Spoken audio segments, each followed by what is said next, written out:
Hi guys, welcome back for another one. I am Mr. Free to Play. That is right, I'm a free to play player and I give free to play player advice, tips, tricks, and other things. It's another Sunday, it's another hot take, but before we jump into it, I need to talk about my inability to differentiate between gold and money.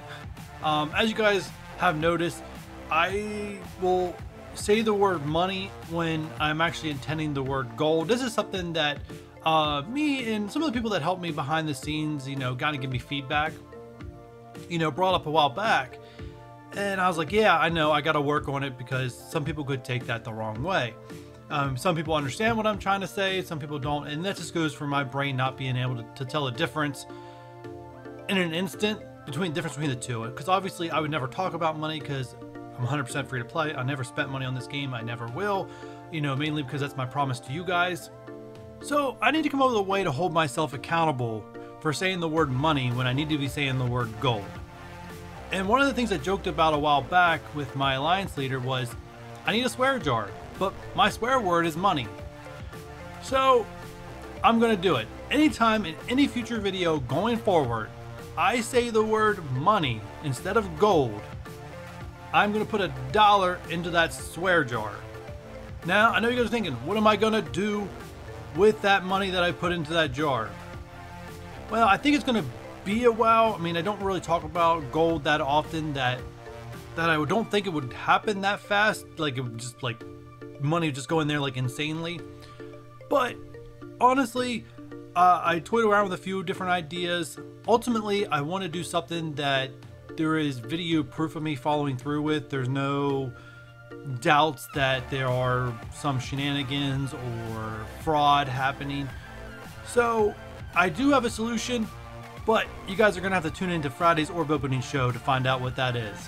But with that said, if you guys are ready to dig into the dev blog, sit back, relax, and let's get into it.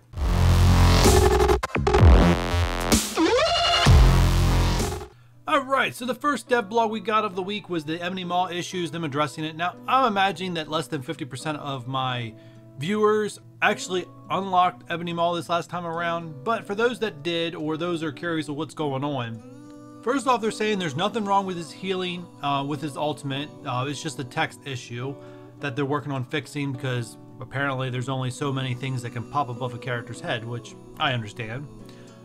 Second, I guess from his ultimate, the drain that happens from the characters, it stops as soon as a character dies. And that's not intended, so that fix is supposed to be coming sometime, if it hasn't happened already, sometime soon. Last thing, apparently his passive reads incorrectly, where people think they might be getting plus 30% resistance when it's actually only a plus 10%, where it can bonus up to 30. If you are someone who invested a T4 into this passive and you're not happy with it because you thought it was better than what it actually is, you can, for a limited time, go into support just by going to your menu, clicking the support button, and and then click that little bubble icon in the top right hand corner, and you can just explain it and they will refund you. They'll set your character back to tier 4 and they'll give you a refund of your T4s. So that's a limited time, so if you're someone that's in that bubble, if it had something that you are upset about and you didn't want to do, reach out immediately. And oh boy, the main story of the week, titled Lady Luck. So it's been rumored for quite some time now that Domino, X23, and hopefully I get this right, Negasonic Teenage Warhead was coming to the game. It looks like that is a factual statement at this point. If you guys have not seen the Strike Time Awards video they put out, it was Friday evening in my time. If not, hopefully I remember this, but I'm going to put a link in the description for you guys to check it out. They did officially reveal that is coming. And I don't know how much I'm going to spoil this dev blog by talking about this stuff early, but I am going to talk about it because it's on top of my head and I don't want to miss out not talking about it. So first off, Domino is coming as an event character. So sometime after the next patch goes live, there should be a new trait in the game called Lucky, a temporary trait I should say. As soon as that comes into the game, that tag, you guys can expect a video from me, just like how I've done Taskmaster, just like how I've done other ones before. And I'm hoping, that, every single time I do these videos, new people find me, they subscribe to my channel, which helps support me, and not only that, I help more players that didn't realize that there's an easy trick to getting these characters at 4 or 5 stars. But also, during that Strike Time video, they also revealed that Negasonic Teenage Warhead, hopefully I got that correct, will be like a milestone character, not a milestone character like Symbiote Spider-Man, but some kind of milestone event, kind of like how I think the last time we had a character like this was Ghost Rider, if I remember correctly. So as soon as that's been revealed of like what you need to do, what the rewards are, guys, I will make a video of that for you guys as soon as possible. The one call I'd probably say, if you were really interested in this character, you might need to consider hoarding resources. I don't know what is going to need to be required, and quite frankly, if you are 100% free to play, your resources are the biggest value you have. You can't spend to get these resources to get more of this character shards.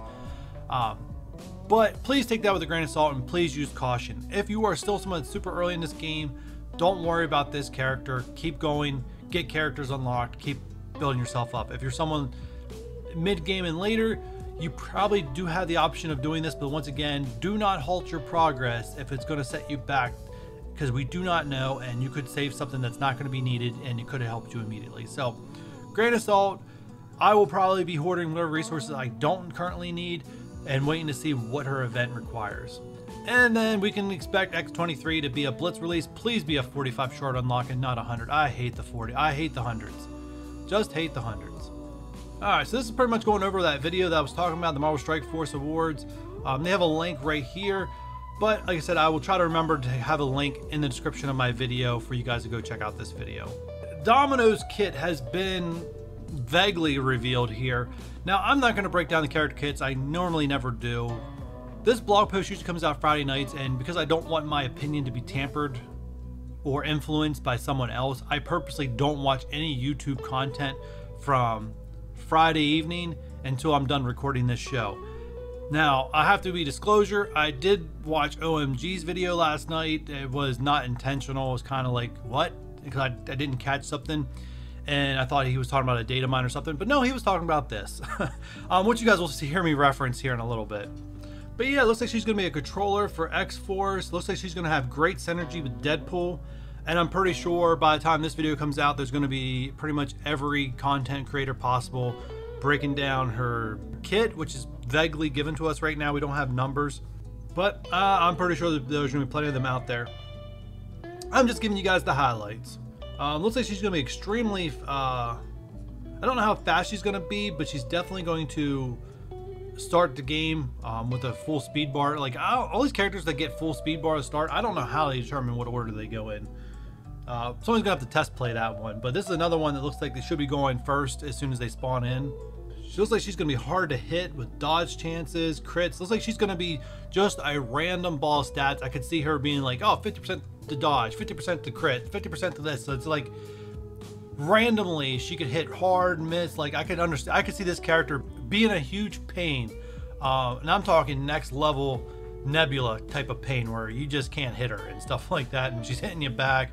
Unlike Nebula, who can't hit you hard back, I have a feeling this character's going to hit you hard back. But that's pretty much what I see so far out of Domino and what I am just reading. But I imagine pretty soon her kit will be fully out there. Next, the Serendipity, which is the event for Domino. And like I said, that lucky trait, as soon as that's in the game, you guys can expect a video review from me. And then we're going to get campaign mission additions. So, Ghost Rider is replacing Black Panther on Cosmic 3-9. Black Panther is replacing the second place you can farm Jessica Jones on Nexus 4-9, which is good. If you were to replace her in Villains 2-9, that's going to screw a lot of players up in the beginning game, so I'm glad the devs took her out of Nexus and kept her in the Villains. But I'm expecting this to go live next Wednesday, which is different, what was my understanding, and of course I've been influenced by other content creators, because I'm pretty sure other content creators have said the first Wednesday of every month a new character goes to a store. Well, it looks like a character's not going to a store, they're actually going to become a node, so it doesn't look like we're getting any new character in the store. Now here's the part where I need to bring up. So the next character that's been out the longest without being farmable is Mr. Sinister. First off, going back to the OMG video, said he thinks it's fair if Mr. Sinister goes to the war store. they just recently added Sif to the War Store. If they add another character to the War Store immediately without adding another character to the Blitz or the Raid Store, that's greed at its highest level of greed. Quite honestly, I can see them skipping Mr. Sinister just because he's a meta character. And meta characters, they want to keep non-farmable as long as they possibly can. So I could see them skipping Mr. Sinister and making Blob and Toad the next 2 farmable characters. I don't know how I feel about any of it, to be honest. If you guys like, tell me how you guys feel about it in the comments down below, do so. But yeah, I think the next 2 characters to go into store should be a Blitz and a Raid Store character, and then they can circle back around to the War Store. I think if they keep a nice rotation going on, I think it'll keep the players from being most up in arms by their decisions. And speaking of farmable characters, before I move on, Cyclops should be coming to the Milestone Orb. I'm assuming he would go to the Milestone Orb since he was a Milestone character. He should be going to that orb sometime soon. I don't know what they'll do, if they'll just have Captain Marvel, Coulson, and Cyclops all in that orb, or if they'll take one out of the orb. I don't know what they're going to do, but yeah, Cyclops sometime within the next 3 months should definitely become available in the Milestone Orb. And that's just my thoughts. So moving on, next thing up is a special poll vote. If you guys want to go to Facebook and vote for a special Blitz, these characters in my opinion more benefit newer players than stable players. If you're someone who's been playing for a while, you already have your Drax done and Ant-Man done. They're both in the Blitz Store. The Blitz Store is like the easiest place to get characters of 7 stars, so I can't see Ant-Man and Drax getting that many votes. Vulture and Sabretooth, I could see getting votes, but ultimately I think the character that's going to win and probably should win is Mr. Fantastic. But yeah, if you guys want to make your opinion heard and try to get the character you want in there, you definitely want to head over to Facebook's Marvel Strike Force Facebook page and vote. And the legendary character, so those of you that have been waiting on Phoenix, it's time. Get those teams ready. You need Hand Assassin, Loki, Mordo, Nobu, Hela, and Rodin. There are 6 of them. You only need 5. Now, I've took a back seat to Phoenix. I already have her at 6 stars. I took a back seat to getting the 7 stars because I didn't want to invest any more resources in the Hand Assassin since Hela's now available. So, because I took a back seat and working on Hela, I pretty much took a pause on this one and just focus on Hela. Now, I have plans on farming Hela straight up to 7 stars. She's pretty much going to be a character I farm every day out of the Villains campaign as part of the daily objectives.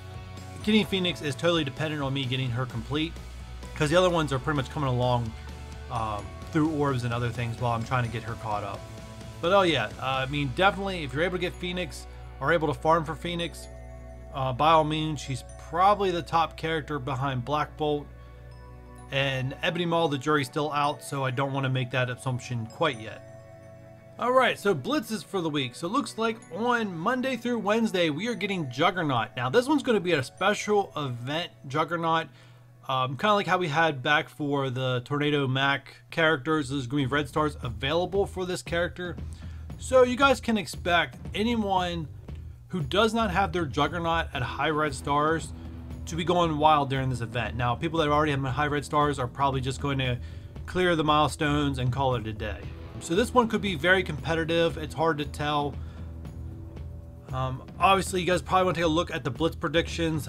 I know how you guys feel about them, but they are somewhat accurate, give you an idea of like, do I really want to push this hard to get this? If not, then, you know, don't. But yeah, definitely use them as your thing. Like, do I really want to play this much? And I'm not even going to get into Blitz spots in this episode because I'm just tired of talking about it, to be frank. And after that, Thursday through Saturday, we are getting Falcon. I can expect a lot of people going crazy for him. Once again, late game players, if they already have him done, they're going to take a break. But hopefully this means the following week we get Ironheart, and then a new patch will follow after that. And then just a reminder, the Wakandan event for silver and possibly gold promotion credits is coming back next Friday. I believe it's Friday. If you guys were only able to clear tiers 1 through 3 last time, you guys are gonna have the opportunity to clear nodes 4 through 6 this time around and finally earn some gold promotion credits. Now, I don't know if I've talked about this or not, but I've now put in Wakanda characters on the same importance list as farming characters for legendary characters. These promotion credits are huge to your power and your growth. This is by far the most important event out of all the events that they have. Like, by far the most important. Like I said, I put this on the same level as legendary farms. You guys definitely want to get your Wakandan characters unlocked. You definitely want to get Shuri unlocked. You definitely want to get into this event and earn these credits because it's going to be a huge advantage to your roster growth. So that's all I have for this week, and we are at the end of the video where I will say hit that thumbs up button, leave a comment, and subscribe. And now that I got that out of the way, guys, just like they say in the dev blog, until next time, good luck, Commanders.